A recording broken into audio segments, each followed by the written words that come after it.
আসমানের নিচে জমিনের পরে যত গাছ আছে সব গাছকে যদি একত্র করা হয় আর ওই গাছকে যদি কেটে কেটে কলম বানানো হয়, এই জমিনের ভিতরে যত পানি আছে সব পানিকে একত্র করা হবে। শুধু তাই নয়, আল্লাহ চ্যালেঞ্জ করে দিলেন ওই পানির সঙ্গে আরো 7 সমুদ্রের পানিকে যোগ করা হবে, এড করা হবে। ওই পানিকে কালি বানানো হবে, কালির ধারায় পূরণ করা হবে।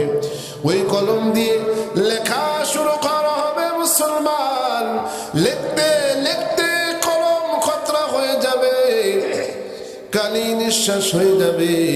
তো আল্লাহ রব্বুল আলামিনের ছোট্ট একটা নিয়ামতের বর্ণনা লিখে শেষ করা যাবে না। জোরে বলেন সুবহানাল্লাহ। সাগরের জলকে কালি করে, গাছের পাতাকে খাতা করে, তোমার মহিমা লেখা শেষ হবে না, যদিও লিখি প্রভু জীবন ভরে। কথা বলুন ঠিক কিনা? দুনিয়ার মুসলমান, সামনে তাকাবেন, আল্লাহর নিয়ামত শুকরিয়া আদায় না করে কোথায় যাবেন? ডান দিকে আল্লাহ, বাম দিকে আল্লাহ, পিছনে আল্লাহ, এমন কি শরীরের দিকে তাকাইলো আল্লাহর নিয়ামত। কথা বলুন ঠিক কিনা? আচ্ছা মানুষ বলো দেখি, রাত্র কেন কালো? সূর্য বলো কোথা হতে পাইলো এত আলো? ফুলগুলো নানান রঙের কেমন করে হয়? পাতাগুলো সবুজ বটে ফুলের মতন নয়। দুধ কেন এত সাদা, মরিচ কেন জাল? আমগুলো পাকলে বলো কেমনে হয় তা লাল? পশু পাখি কয় না কথা, মানুষ কথা কয়। বলো বলো ওহে মানব কেমন করে হয়? ভাবি সবই এই যে মহান প্রভুর দান, নত শিরে সিজদা করো ওহে মুসলমান। আরে ডিমগুলো একই রকম, ডিমগুলো একই রকম, পার্থক্য নাই মোটেই। সাদা কালো বাচ্চাগুলো কেমন করে ফোটে, ঠিক কিনা? ডিমগুলো একই রকম, পার্থক্য নাই মোটেই। সাদা কালো বাচ্চাগুলো কেমন করে ফোটে। আমরা সবাই বাস করি এই পৃথিবীর অঙ্গে, হাতের লেখা মুখের চেহারা মেলে না কারো সঙ্গে, আর মেলে না কলমের সই বুড়ো আঙ্গুলের টিপ। ওরে এতে প্রমাণ হইল মহান আল্লাহ একজন আছেন। ঠিক কথা বলুন ঠিক কিনা? নারায়ে তাকবীর, নারায়ে তাকবীর। আল্লাহ আমাদের আছে না নাই? আছে না? অবশ্যই আল্লাহ আমাদের আছে। ভাইয়ের আমার, আমরা সেই আল্লাহর সঙ্গে আমরা নাফরমানি করতেছি। কথা বলুন ঠিক কিনা? জমিনে আমরা বসবাস করি, আমরা আল্লাহর শুকরিয়া আদায় করতে গেলে আমাদের কলেরা হয়, ঠিক কিনা? আল্লাহর শুকরিয়া আদায় করলে আমাদের জবান বন্ধ হয়ে যায়। কিন্তু আমরা দুনিয়ায় এমন নেতা আছি, নাস্তিক মার্কা নেতা, আল্লাহর শুকরিয়া আদায় বাদ দিয়া নাস্তিকের স্লোগান নিয়ে ব্যস্ত থাকে। কথা বলুন ঠিক কিনা? যদি আপনি এই কালীবাড়ি বাজারে বসে একজন বেনামাজি, শিরককারী, ইসলাম বিরোধী, কোরআনের বিরুদ্ধে তাদের নামের স্লোগান দেন, সমস্যা হয় না। আর আল্লাহর নামের স্লোগান দিলে চুলকানি শুরু হয়। আছে না? না এই জায়গা আছে না? হ্যাঁ মুসলমান, যে নেতার স্লোগান দিচ্ছেন তার চরিত্র খারাপ, যে নেতার পক্ষে কথা বলতেছেন টেন্ডারবাজি করে, ঝেন্ডারবাজি করে, আপনি তার প্রশংসা করতেছেন, ওই চোরের লাভ হয়। কথা বলুন ঠিক কিনা? আপনি যে রাস্তার টাকা মেরে দেয়, খালের টাকা, বিলের টাকা মেরে দেয়, আপনি তার প্রশংসা করতেছেন, তার লাভ হয়ে যায়। ও মুসলমান, এমন আমরা আল্লাহ পেয়েছি। আল্লাহ বলেন, বান্দা তুমি আমি আল্লাহর শুকরিয়া আদায় করলে আমার লাভ হয় না, বরং তোমার লাভ হয়। সুবহানাল্লাহ। আল্লাহ রাব্বুল আলামিন বলেন, লা ইন শাকারতুম লা আযীদান্নাকুম ওয়া লা ইন কাফারতুম ইন্না আযাবী লাশাদীদ। জোরে বলুন আল্লাহু আকবার। আল্লাহ রাব্বুল আলামিন বলেন, আমার যদি কোনো বান্দা আমার নিয়ামত খেয়ে এই জমিন হলো আমি আল্লাহর, এই আসমান হলো আমি আল্লাহর। যদি আমার জমিনে বসে কোনো বান্দা আমার নিয়ামতকে শুকরিয়া আদায় করে, আমি আল্লাহ রাব্বুল আলামিন ওই বান্দার নিয়ামতকে বৃদ্ধি করে দিই। সুবহানাল্লাহ। আর ওয়ালাইন কাফারতুম, জমিন হলো আমি আল্লাহর, আসমান হলো আমি আল্লাহর, বাক শক্তি দিয়েছি আমি আল্লাহ, শ্রবণ শক্তি দিয়েছি আমি আল্লাহ, দৃষ্টি শক্তি দিয়েছি আমি আল্লাহ। ও বান্দা, ওই বান্দা যদি আমার দিয়া জবান দিয়া, আমার দিয়া কান দিয়া, আমার দিয়া শক্তি দিয়া যদি আমার সঙ্গে নাফরমানি করে, ওয়ালাইন কাফারতুম, আমার শুকরিয়া আদায় না করে, মানুষের শুকরিয়া আদায় করে, মানুষের গুণগান করে, মানুষের নামে স্লোগান দেয়, হে বান্দা আমি আল্লাহ রাব্বুল আলামিন যদি তোমাকে আযাবের ভিতরে ফেলে দিই, এই দুনিয়ার ভিতরে কোনো মন্ত্রী নাই, কোনো এমপি নাই, কোনো মিনিস্টার নাই, তোমাকে ওই আযাব থেকে রক্ষা করবে। কথা বলুন ঠিক কিনা? আল্লাহ রাব্বুল আলামিন বলেন, কুল আরাআইতুম ইন আখাযাল্লাহু সামআকুম ওয়া আবসারাকুম ওয়া খাতামা আলা কুলুবিকুম মান ইলাহিন গায়রুল্লাহ। জোরে বলুন আল্লাহু আকবার। আল্লাহ রাব্বুল আলামিন বলেন, আমার দিয়ে কান, দৃষ্টি শক্তি আমি আল্লাহ তাআলা দিয়েছি, শ্রবণ শক্তি আমি আল্লাহ তাআলা দিয়েছি, তোমার শরীরে যত শক্তি আমি আল্লাহ রাব্বুল আলামিন দিয়েছি। হে বান্দা, আমার দিয়া শক্তি দিয়া আমার নামের স্লোগান দাও না, কেরোর স্বামীর নামের স্লোগান দাও, কেরোর বাপের নামের স্লোগান দাও, ঠিক কিনা? দেয় কিনা? স্লোগান দাও। হে বান্দা, জমিন হলো আমি আল্লাহর, আর মানব রচিত আইন বাস্তবায়ন করার জন্য স্লোগান দাও। হে বান্দা, শুনে রাখো, আমি আল্লাহ রাব্বুল আলামিন যদি তোমার উপর রাগান্বিত হয়ে আমার নামের স্লোগান তুমি দাও নাই, মানব রচিত আইন বাস্তবায়ন করার জন্য স্লোগান দাও। হে বান্দা, যদি আমি আল্লাহ রাব্বুল আলামিন মানুষের নামে স্লোগান দেওয়ার কারণে তোমার বাকশক্তিকে আমি ছিনিয়ে আনি, তোমার দৃষ্টি শক্তিকে আমি ছিনিয়ে আনি, খোদার কসম দিয়ে বললাম, এই বাংলার জমিনে কোনো এমবিবিএস ডাক্তার নাই, ওই বান্দার বাকশক্তি ফেরত দিবে। কথা বলুন ঠিক কিনা? জমিন কার? একসাথে, জমিন কার? আসমান কার? আপনি কার? আমি কার? আইন চলবে কার? হে মুসলমান, 96% মুসলমানের দেশ বাংলাদেশ। এই বাংলাদেশে আল্লাহর আইন চলতে গেলে যদি জান লাগে জান দিতে হবে, মাল লাগে মাল দিতে হবে। জান মাল দিয়ে আমরা এবছর দেখিয়ে দেব, পার্লামেন্টে আমরা কোরআন ঢুকাবো ইনশাআল্লাহ।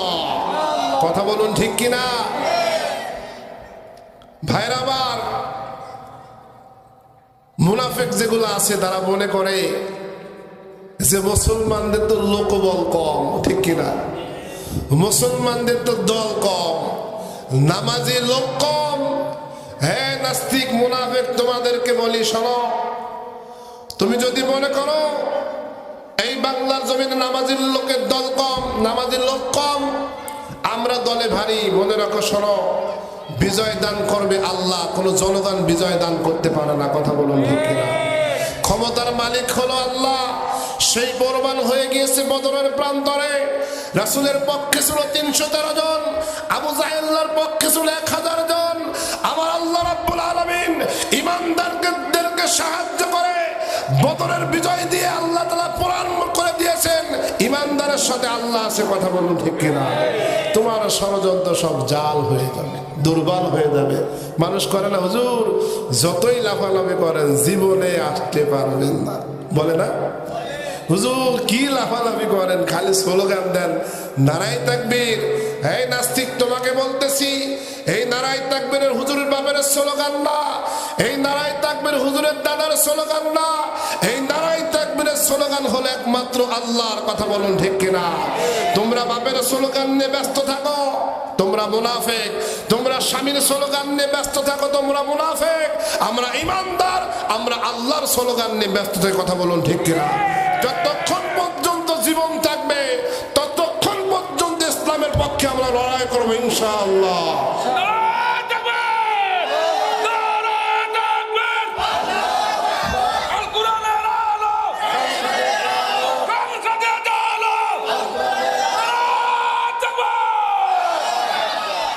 আমার, বন্ধুগণ আমার, মাঝে মাঝে শুনে আশ্চর্য হয়ে যায় যে আমরা আল্লাহর পক্ষে, তারা আল্লাহর বিপক্ষে, ঠিক কিনা?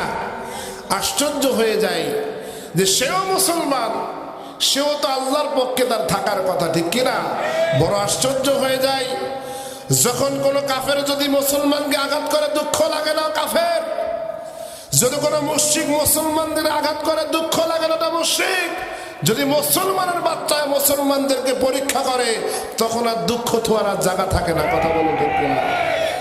আমি আশ্চর্য হয়ে যাই, মুসলমান মুসলমানদেরকে ধাওয়া করে, কি আশ্চর্য! কিসের ক্ষমতা?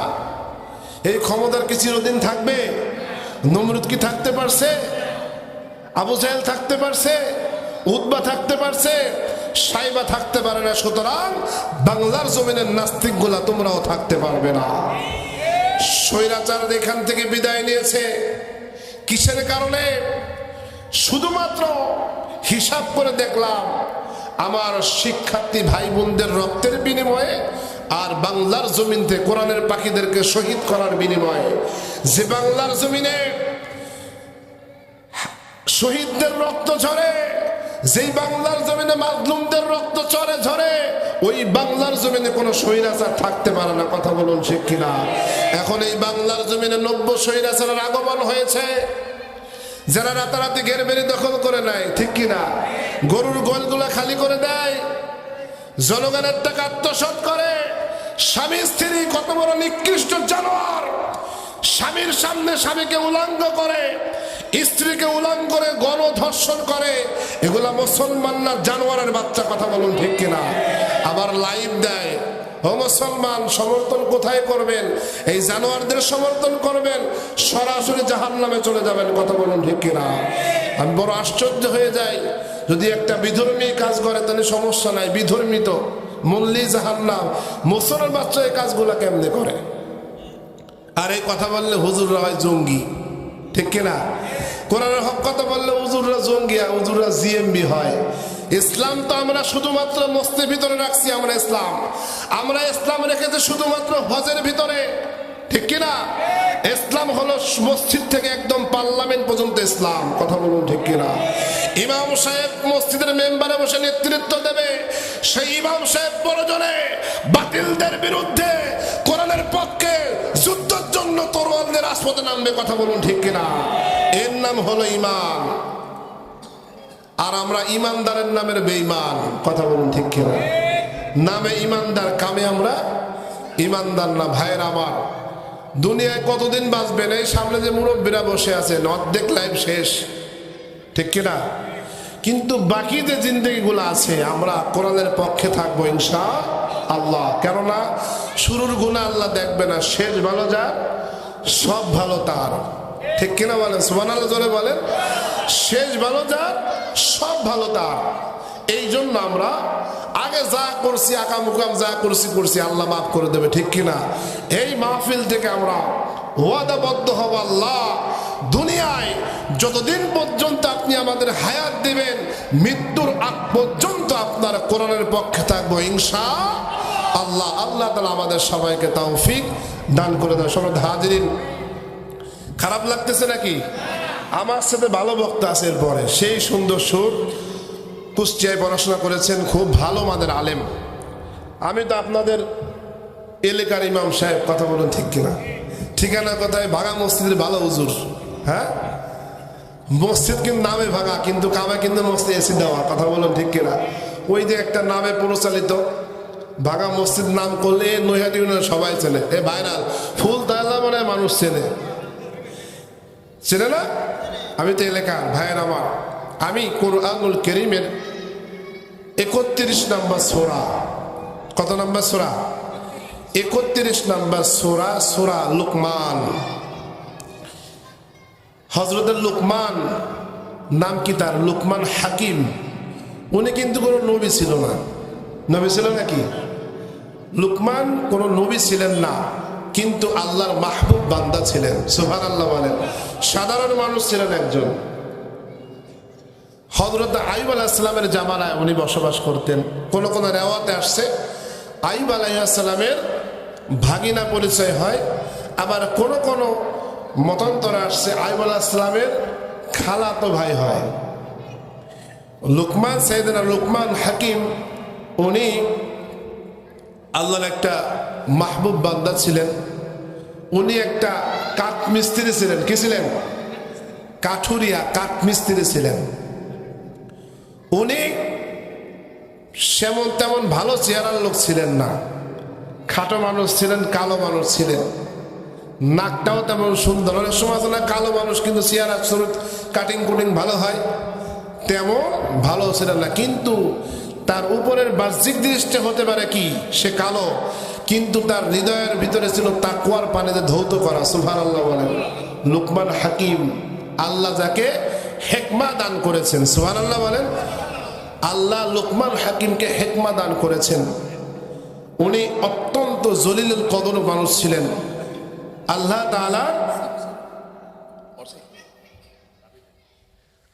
তাআলার মাহবুব বান্দা ছিলেন। তবে মুসলমান ভাইয়ের আমার, উনি সাধারণ মানুষ ছিলেন, মানুষের বাড়ি কামলা দিতেন, কিন্তু আল্লাহর পছন্দের বান্দা হয়ে গেলেন। কথা বলুন ঠিক কিনা? আল্লাহর পছন্দের বান্দা হতে গেলে কিন্তু চেহারা ভালো লাগে নাকি? সুন্দর হওয়া লাগে? চোখ গোলা টানা টানা হওয়া লাগে? না, আল্লাহর পছন্দের বান্দা হতে গেলে তার হৃদয়টা হতে হবে তাকওয়ার পানিতে ধৌত করা। ঠিক কিনা? তার দিলের ভিতরে থাকবে আল্লাহর ভয়, তাহলে সে আল্লাহর পছন্দের বান্দা হতে পারবে। লুকমান আলাইহিস সালাম, লুকমান হাকিম, উনি অনেক শত শত উপদেশ দিয়েছেন। তার ভিতরে কোরআনুল কারীমে 31 নম্বর সূরা, সূরাতুল লুকমান 34 আয়াত বিশিষ্ট একটা সূরা, মক্কায় নাযিল হয়েছে। তার ভিতরে 10টা দিক নির্দেশনা, মানে নির্দেশ দিয়েছেন। আমার এই যারা বাবা আছি, সোয়াল আছে কার কার? হাত তোলেন। আমারও আছে ইনশাআল্লাহ। সব সোয়ালের বাবা।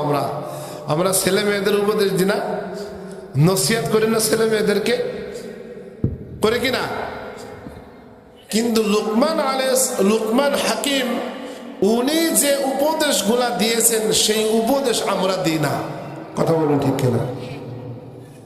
লুকমান হাকিম তার সন্তানকে ডাকলেন। আল্লাহ তাআলা কোরআনুল কারীমে নোট করে দিলেন।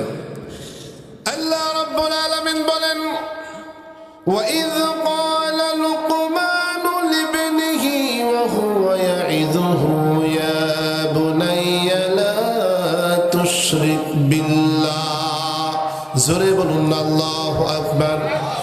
হযরতে লুকমান হাকিম তার সন্তানদেরকে ডাক দিয়ে বলতেছেন, ও আমার প্রিয় সন্তান, ও আমার প্রিয় ছেলে, কলিজার টুকরা ছেলে, দুনিয়ায় যতদিন বাঁচবা ততদিন 1 নাম্বার তোমার পরে আমার নসিহত থাকবে, তুমি কোনোদিন আল্লাহর সঙ্গে শিরিক করবে না। প্রথম নসিহত কি? 1 নাম্বার নসিহত হলো, আমার সন্তান, শিরিক করবা না। শিরিক মস্ত বড় জুলুম। এ মুসলমান, আমার এই বাংলার জমিনে আছে শিরিকের কারখানা। কথা বলুন ঠিক কিনা? বেঈমান গুলা শিরিক করে না, এই বাংলার জমিনে আছে বেঈমান গুলা শিরিক করে না, মুসলমানের বাচ্চা হইয়া কিন্তু শিরিক করে। শিরিক করতে কোথায় চলে যায়? মাজারে চলে যায়, যায় কিনা? শিরিক করতে মাজারে চলে যায়, লালন শাহর দরবারে চলে যায়, ল্যাংটা বাবার দরবারে চলে যায়। শিরিক কি করে করে মুসলমান? সন্তান হয় না 10 বছর, সন্তান দেওয়ার মালিককে। সন্তান 10 বছর হয় না, সন্তান দেওয়ার মালিক হলো আল্লাহ। কিন্তু এই মহিলা চলে যাচ্ছে মাজারে, ল্যাংটা বাবার দরবারে। বাবার দরবারে যখন সিজদা লাগায় দেয়, আল্লাহ রাব্বুল আলামিন বলেন, বান্দি, আমি আল্লাহর কুদরতি কদমে সিজদা দিই না। বাবার মাজারে যাইয়া কবরের সামনে সিজদা করে এমন মুসলমান বাংলার জমিনে আছে না নাই? কবরে যে সিজদা করে, মানুষ হইয়া মানুষকে সিজদা করে। মানুষ হইয়া যখন মানুষকে সিজদা করবে, সঙ্গে সঙ্গে ওই মানুষটা আর মুসলমান থাকবে না, ওই মানুষটা কাফের হয়ে যাবে। আর কাফেররা কোথায় থাকবে? আল্লাহ রাব্বুল আলামিন কোরআনুল কারীমের 25 নম্বর সূরা সূরাল ফুরকানের 68 এবং 69 আয়াত আল্লাহ রাব্বুল আলামিন বলেন, ওয়া মান ইয়াফআল যালিকা ইয়ালকা আসাবা ইউদাআফ লাহুল আযাবু ইয়াওমাল কিয়ামাতি ওয়া ইয়াখলুদ ফীহি মুহানা। আল্লাহ রাব্বুল আলামিন বলবেন, যারা শিরক করবে, ব্যভিচার করবে, নিরপরাধে কাউকে হত্যা করবে। বাংলার জমিনে শিরক আছে না, ব্যভিচার আছে না, নিরপরাধে মানুষকে হত্যা করতেছে না, তিনটা কিন্তু বাংলার জমিনে আছে, আছে না নাই? আমি আমার বয়সে এই 5ই আগস্টের পরে, আগে তো স্বৈরাচার একভাবে মারা গেছে, ঠিক কিনা, একটানা মারছে, কিন্তু 5ই আগস্টের পরে এত পরিমাণ, খুলনার পরে মারা রয়েছে 300-র পরে, নাউজুবিল্লাহ বলেন, 300-র পরে আমাদের খুলনা জেলায় মারা রয়েছে, 300-র পরে। যেভাবে ব্যভিচার চলতেছে, জিনা চলতেছে, পরের হক নষ্ট করা হচ্ছে, হচ্ছে কিনা মুসলমান? তাই এই জন্য আল্লাহ বলছেন, যারা ব্যভিচার করবে, শিরক করবে, নিরপরাধে কাউকে হত্যা করবে, ওই মানুষগুলা কাল কিয়ামতের ময়দানে আসাম নামক জাহান্নামের ভিতরে উপনীত হবে। নাউজুবিল্লাহ বলেন। মুসলমান, কিয়ামতের ময়দানে তারা ডাবল শাস্তির ভিতরে থাকবে। এই জন্য মুসলমান, আমাদের সন্তানদেরকে শিরক থেকে হেফাজত করতে হবে। সন্তানদেরকে বাবা নসিহত করবে, বাবা আপনার সন্তানের নাম ধরে ডাক দিবেন, ও বাবা তুমি আমার সামনে আস, আব্দুর রহমান, আমি তো তোমার বাপ, তুমি তো আমার মাধ্যমে দুনিয়া দেখছো। হে বাবা, আজকে তোমাকে নসিহত করলাম। 1 নাম্বার নসিহত লুকমান হাকিম ওনার সন্তানকে নসিহত করেছেন, শিরক মুক্ত ঈমান দরকার। হে বাবা শুনে রাখো, তোমাকেও আমি নসিহত করতেছি বাবা, শিরক মুক্ত ঈমান নিয়ে কবরে যাইতে হবে। নসিহত করা যাবে না সন্তানদেরকে ইনশাআল্লাহ? কে কে নসিহত করো হাত তুলে আল্লাহ তাআলাকে দেখান। সন্তানদেরকে নসিহত করতে হবে, আল্লাহ কবুল করেন, সকলে আমিন। সন্তানদেরকে নসিহত করতে হবে বাবা। তোমার কি সওয়াল হয়েছে নাকি? হ্যাঁ, হাত তুলছে, ইনশাআল্লাহ হবে একদিন ইনশাআল্লাহ। দেখছেন ঈমান কি, ছোট মানুষ হাত তুলছে। ভাইরা আমার, বন্ধুগণ আমার, সন্তানদেরকে ডাক দিয়ে বলবেন, সন্তান, লুকমান হাকিম আজকের ওয়াজ শুনেছি, সে তার সন্তানকে 1 নাম্বার ওসিয়াত করেছিল, সন্তান আমার, দুনিয়ায় যতদিন বাঁচবি আল্লাহ রাব্বুল আলামিনের সঙ্গে শিরক করবা না। এ মুসলমান, শিরক কেমন করে আমরা করি? দুনিয়ার ভিতরে যত ভালোবাসা আছে, সহজ করে বলতেছি, যত ভালোবাসা আছে, বউকে বাদ দিতে হবে, সন্তানদেরকে বাদ দিতে হবে, ধন সম্পদকে বাদ দিতে হবে, সব ভালোবাসার এক পাল্লায় দিতে হবে, আর আল্লাহ রাব্বুল আলামিনের ভালোবাসা এক পাল্লায় রাখতে হবে। যদি এমন ভালোবাসতে পারো তাহলে তুমি মুমিন। আর যদি আল্লাহকে যত পারছেন ভালোবাসো, তুমি যদি আল্লাহকে 100% ভালোবাসো, আর যদি ওই স্থানকে কোন নেতাকে দিয়ে দাও, তুমি যদি ওই নেতাকে 100% ভালোবাসো, তুমি আর মুসলমান থাকবে না, তুমি হলো কাফের। কথা বলুন ঠিক কিনা? আবার আরেক জায়গায় আমরা শিরক করে, রিজিকের মালিক কে? রিজিকের মালিক হলো আল্লাহ, কিন্তু আমরা আল্লাহর গোলামি বাদ দিয়া চেয়ারম্যানের গোলামি করি। কথা বলুন ঠিক কিনা? চেয়ারম্যানের দাসত্ব করি, সারা মাস চেয়ারম্যানের চামচামি করি। কিসের জন্য করি? আমরা সারা মাস চামচামি করি 30 কেজি চাউলের কাঠের জন্য, ঠিক কিনা বলেন? 30 কেজি চাউলের কাঠের জন্য চেয়ারম্যানের চামচামি করেন, আল্লাহর সঙ্গে নাফরমানি করে, আল্লাহর সঙ্গে কুফরি করে তুমি চেয়ারম্যানের চামচামি করো। ও মুসলমান, তোমার চেয়ারম্যান সহ তুমি ডাইরেক্ট জাহান্নামে যাবে। কথা বলুন ঠিক কিনা? ও মনে করে যে চেয়ারম্যান আমাকে খাওয়ায়। চেয়ারম্যানকে খাওয়ায় কে? আল্লাহ। চেয়ারম্যানকে খাওয়ায় আল্লাহ। কাল কিয়ামত যেদিন কায়েম হয়ে যাবে, কোরআনুল কারীমের 4 নম্বর সূরা সূরা আন-নিসা 48 নম্বর আয়াত আল্লাহ রাব্বুল আলামিন বলেন, ইন্নাল্লাহা লা ইয়াগফিরু আন ইউশরাকা বিহি ওয়া ইয়াগফিরু মা দুনা যালিকা লিমান ইয়াশা। কাল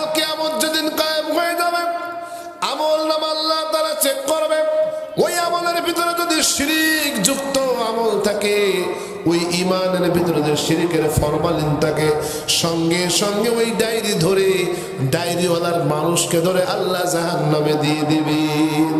তাহলে কি বুঝলাম? শিরিক করা যাবে না, কোনো বাবার দরবারে যাওয়া যাবে না, কোনো মাজারে সিজদা করা যাবে না। কিসের ল্যাংটা বাবা?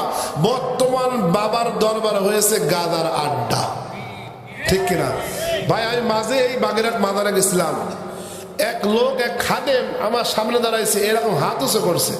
খাদেমের মুখ এই জায়গাতে, এই জায়গা, বগলের পশম এই জায়গা। তাহলে বান্দরবনে যদি এই অবস্থা, তাহলে সুন্দরবনের কি অবস্থা আল্লাহ ভালো জানে, ঠিক কিনা? এই গিদের গুলা কি বাজারের খাদেম হতে পারে? আর গাত থেকে একদম ফাটা ছাগলের কি গন্ধ, তার সাথে বেশি ওই তাদের গাত থেকে বলে। ভাইয়ের আমার, এই জন্য মাজারে যাইয়া সিজদা করা যাবে না। সিজদার জায়গা মতন দেন না, বেজায়গা দিয়ে সিজদা করেন। বর্তমান মাজারে যদি কেউ ঠান্ডা মাথায় গাঁজা খায়, সেই জায়গা হলো মাজার। এখন তো মনে করেন কালীবাড়ি বাজার আমাদের ওই যে আমি যে লাইনে থাকি, ওই যে বাগানে বুগানে সিপাই সুপাই বসে টানে, ঠিক কিনা? মুরব্বীরা দেখলে খারাপ কবে। একজনে জিজ্ঞেস করলাম, ভাই গাঁজা খান কেন? টেনশন মুক্ত। গাঁজা খাইলে বলে টেনশন মুক্ত হয়। গাঁজা খাইলে টেনশন মুক্ত হয় না, টেনশন যুক্ত হয়। জোরে বলুন। এই শরীরটা হলো আমানত। কার দিয়ে আমানত? আল্লাহর। ইচ্ছা করলে আপনি যা ইচ্ছা তাই খেতে পারবেন না, ঠিক কিনা? তিলকা হুদুদুল্লাহ, অতিক্রম করা আল্লাহ পছন্দ করে না। ইসলামে একটা মাপকাঠি আছে। এই কান দিয়েছে আল্লাহ, এই কান দিয়ে ইচ্ছা মতন ডিজে গান শুনতে পারবেন না, ঠিক কিনা? চোখ দিয়েছেন আল্লাহ, এই চোখ দিয়ে ব্লু ফিল্ম দেখতে পারবেন না। বর্তমানে যুবকের তো অবস্থা খারাপ, সারা রাত খেতা মুড়ি দিয়ে, ল্যাপ মুড়ি দিয়ে নাটক না শেষ করে, আমল না শেষ করে ঘুম পারবে না। আছে না এরকম লোক? হে যুবক, কোথায় যাইতেছ? কোথায় যাচ্ছ তুমি? হঠাৎ করে দেখবা ব্লু ফিল্ম চলতেছে, চলতে চলতে তোমার মালাকুল মউত সামনে চলে আসছে। হক করে বন্ধও করতে পারবা না, ঠিক কিনা বলেন? লা ইস্তাখিরুনা সাআতা ওয়া লা ইস্তাকদিমুন। ওই ব্লু ফিল্ম দেখা অবস্থায় তোমার দুনিয়া থেকে বিদায় নিতে হবে। আর যদি ওই অবস্থায় তুমি দুনিয়া থেকে বিদায় নাও, তোমার তো অনিবার্য জাহান্নাম। কথা বলুন, ঠিক কিনা? এই লাইন থেকে ফিরে আসতে হবে। এই লাইনটা তো ভালো না, কথা বলুন, ঠিক কিনা? আমরা আপনাদের যে লাইনে ডাকতেছি, এই লাইনে কি সবাই ডাকে? জোরে বলেন, সবাই ডাকে? এই লাইনে কিন্তু সবাই ডাকে না, ঠিক কিনা? বাংলার জমিনে অনেকেই পার্লামেন্টে কোরআন চায় না, কারণ আছে। পার্লামেন্টে যদি কোরআন চায়, ওই শালা চোর আর চুরি করতে পারবে না। কথা বলুন, ঠিক কিনা? পার্লামেন্ট যদি কোরআন ঢোকে, ওই ধান্দাবাজার ধান্দাবাজি করতে পারবে না। পার্লামেন্টে কোরআন ঢুকলে ওরা, আর আমরা পার্লামেন্টে কোরআন চাই, এই কোরআন দিয়ে বিচার করে এই বাংলার জমিনে চোরদের হাতের কবজা কেটে দেওয়া হবে। কথা বলুন, ঠিক কিনা? ভাইরা আমার, আজ এই বাংলার জমিনে প্রকাশ্যে চোখের সামনে শিরিক করেছে আবুল সরকার, ঠিক কিনা বলেন? হ্যাঁ মুসলমান, এখনো বিচার হয় নাই, এখনো বিচার হয় নাই। কেয়ারটেকার সরকার বিচার করে নাই। সরকারকে বলতেছি, শুনে রাখেন, আমার বাপকে গালি দিলে কিছু বলবো না, আমাকে গালি দিলে কিছু বলবো না, আমার মাকে গালি দিলে কিছু বলবো না, আমার রাসূল গালি দিলে কিন্তু জিহ্বা থাকবে না। কথা বলুন, ঠিক কিনা? আল্লাহকে গালি দিলে তার মাথা থাকবে না। জমিন হলো আল্লাহর। যদি কেয়ারটেকার সরকার এই আবুল সরকারের বিচার না করে, এই বাংলার জমিনে দল মত নির্বিশেষে, আওয়ামী লীগ বুঝি না, বিএনপি বুঝি না, জামাত ইসলাম বুঝি না, জাতীয় পার্টি বুঝি না, আমরা মুসলমান এক হয়ে এই আবুল সরকারের বিচার আমরা করব। কথা বলুন, ঠিক কিনা? ভাইরা আমার, আল্লাহকে গালি দিয়েছে, মুসলমানদের হৃদয়ে রক্তক্ষরণ হয়েছে। কথা বলুন, ঠিক কিনা? আল্লাহকে গালি দিয়েছে, মুসলমানের কলিজে আগুন দিয়েছে। আপনারা তো শ্যাবলা মনে করেন, দূরে যারা আবাল দেয় তার পক্ষ নিয়েছে, ঠিক কিনা? পাক্কা বুড়ো শয়তান একটা। কত বড় শয়তান যে প্রকাশ্যে শিরিক করে, তার পক্ষ মানুষ কেমনে নেয়, ঠিক কিনা? মিথ্যা বলতেছি? মিডিয়ার মাধ্যমে আপনারা দেখছেন না? হ্যাঁ মুসলমান, শুনে রাখেন, দুনিয়ার কোন নাস্তিককে ভয় করবেন না, কোন বেনামাজিকে ভয় করবেন না, কোন টেন্ডারবাজিকে ভয় করবেন না, ভয় করবেন একমাত্র আল্লাহকে। আর আপনি যদি দুনিয়ার ভোটের কারণে মানুষের কয়েকটা ভোটের জন্য আল্লাহর বিরুদ্ধে চলে যান, যে শিরক করে তার পক্ষ নেন, আপনারও কবরে যেতে হবে, মনে রাখেন। কথা বলুন ঠিক কিনা? ওই কবর আবুল সরকার আপনাকে বাঁচাবে না, নরেন্দ্র মোদী আপনাকে বাঁচাবে না। যদি আল্লাহর বিরুদ্ধে শিরক করে কবরে যান, ডাইরেক্ট জাহান্নাম। কথা বলুন ঠিক কিনা? একজন চোরের পক্ষ নেওয়াটা চোরই হয়, একজন শিরককারীর পক্ষ নেওয়াটা শিরককারী হয়। সুতরাং মুসলমান, আমরা মুসলমান, এ কথা আমাদের বলতেই হবে। আমার আল্লাহকে গালি দাও, তোমার তো লজ্জা করা উচিত। তোমাকে পয়দা করেছে কে? তোমাকে সৃষ্টি করেছে কে? আল্লাহ। তুমি কোরআন শরীফের আগা মাথা তুমি খুঁজে পাও না, বলছে না? আল্লাহ কোরআন নাজিল করেছে, ও আগা মাথা খুঁজে পায় না। তুই বাঁচবি, তুই তো পাকা শয়তান। শয়তান কোনোদিন কোরআনের আগা মাথা খুঁজে পায়? তোর তো জন্মের সমস্যা, এই জন্য তুই কোরআনের আগা মাথা খুঁজে পাস না। তুই মুমিন হ, কোরআনের কাছে, কোরআনের একদম 1 থেকে 100 পর্যন্ত সব খুঁজে তুই পাবি। কথা বলুন ঠিক কিনা? ওই যে বাউল না, যারা পালা গান করে, একে ভিতরে জেনা জায়েজ, নাউজুবিল্লাহ বলেন হুজুর, ঠিক কিনা? ওদের বই আছে, জেনা পরের বউরে দর্শন করে। কিসের পালা গান করে? নিহালপুর গ্রামে হতে দেবো না ইনশাআল্লাহ, আমরা একদম পিটায় চামড়া তুলে দেবো আমরা। এই মুসলমানের দেশ বাংলাদেশ, বাংলাদেশে কোন বাউলের নামের ফাউল, কোন জেনা করার ব্যবস্থা আমরা করে দেবো না, এর প্রতিবাদ আমরা করবো। কথা বলুন ঠিক কিনা? ভাইয়ের আমার, আপনি চুপ করে বসে থাকেন, আল্লাহকে গালি দেয় আপনার ভালো লাগে? আপনি তো মুসলমানের বাচ্চা না, মুনাফিক আপনি, ঠিক কিনা? দুনিয়ার মুসলমান ইমানদার আল্লাহর গোলাম নবীজি সাল্লাল্লাহু আলাইহি ওয়াসাল্লামের সাহাবী একজন হযরত আবু বকর সিদ্দিক আকবর, অত্যন্ত নরম সাহাবী। দেখেন আল্লাহর রাসূলকে, আল্লাহকে কত ভালোবাসতেন। আবু বকর রাস্তা থেকে যাচ্ছেন, এমন সময় 4 জন কাফের আবু বকরকে টার্গেট করেছে। আবু বকরকে গালাগালি দাও, আবু বকর মাথায় নাই, তাকে গালাগালি দিয়েছে। যখন নবীকে নিয়ে কটূক্তি করেছে, আবু বকর দাঁড়িয়ে গিয়েছে। যখন আল্লাহকে গালি দিল, আবু বকর সহ্য করতে পারে নাই, একদম কাফের কানের পট্টিতে একটা থাবা মেরে দিয়েছে। সঙ্গে সঙ্গে একটা থাবা। বেয়াদব, তোর কত বড় সাহস, তুই আল্লাহ তাআলাকে গালি দিস? কত বড় সাহস! একদম কানের পট্টিতে একটা থাবা মারছে। ভাইয়ের আমার, যখন থাবা দিল, কাফেররা দৌড়াইছে আগে রাসূলের দরবার। ওরা তো দলে ভারী 4 জন। আবু বকর কি কয়জন? সির্ফ অনলি ওয়ান, একা। কাফের গোরা দৌড়াই চলে গেল, আল্লাহর রাসূলের দরবারে হাজির হয়ে গেল। ও আব্দুল্লাহ বিন মুহাম্মদ, দেখো তোমার সাহাবী মেরে করছে কি, দেখো কানের পট্টি লাল বানাই দিছে। আল্লাহ রাসূল দেখলেন কায়দা মতন থাবা। মুমিনদের হাতে জোর কম না বেশি? কথা বলেন, কম না বেশি? মুমিনদের হাতে জোর বেশি। কেন বেশি? জোর রাসূলের কম না বেশি হয় বলতে গেলে, ওই যে আরবের একটা কাহিনী আছে না, হযরতে রুকানা, যে ইসলাম পরে কবুল করেছে। রুকানা উনি ছিল কুস্তিগির। কি ছিল? কুস্তিগির। বলা হলো রাস্তায় হেঁটে যাচ্ছে, আল্লাহ রাসূলের সঙ্গে দেখা। তোমার নাম কি? আমার নাম আব্দুল্লাহ বিন মুহাম্মদ। তুমি কি আমাকে চেনো? তা তুমি কে? আমি এই আরবের সেই শক্তিশালী বীর যার নাম হলো রুকানা। আমার সঙ্গে তোমার মতন 20 জন কিচ্ছু না। কারা বলতেছে? আল্লাহ রাসূলের বলা। আল্লাহর নবী ডাক দিয়ে বললেন, রুকানা, তোমাকে এইভাবে আমার চেনার দরকার নাই, তোমার পাওয়ারও দরকার নাই। তুমি কি বলতে চাচ্ছ খোলাসা করে বলো। বলো হলো মুহাম্মদ, কোরআন আমি জানি না, দিন আমি বুঝি না, আমি প্র্যাকটিক্যালে বুঝি। সেই জিনিসটা হলো তুমি আমার সঙ্গে কুস্তি লাগবানি। আল্লাহর রাসূল বললেন, আসো রুকানা, এখনই কুস্তি লাগে? রুকানা আশ্চর্য, কয় কি? আরে আমি এত বড় একটা বীর, আমার কয় এখনই লাগে? মুহাম্মদ এখনই লাগবে? হ্যাঁ আমি এখনই লাগে, আসো তোমার সাথে কুস্তি হবে আমার। সে নিজে একটা ডেট দিয়ে দিল, আগামী, মনে করে এই শুক্রবার, আগামী শুক্রবার তোমার সাথে আমার কুস্তি হবে। ও দুনিয়ার মুসলমান ইমানদার আল্লাহর গোলাম, আল্লাহর নবী চলে গেলেন, কিন্তু কুস্তি লাগার যেদিন কারা ডেট রাসূলের মনে না, রুকানাকে গোলেই না। মুমিন কোনোদিন বেঈমানকে গোলে নাকি? মুমিন কোনোদিন মুশরিকদের গোলে? মুমিনদের কখনো কাফেরদের গোলে না। মুমিনদের হৃদয়তে একমাত্র আল্লাহর ভয়। কথা বলুন ঠিক কিনা?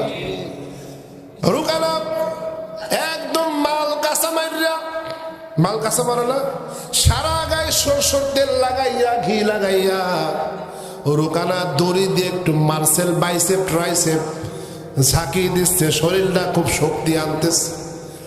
একজন যে বলতেছেন, পয়গম্বর আজকে রাত ওই দিন, ও পয়গম্বর আজকে রাত ওই সেই কুস্তি লাগার দিন।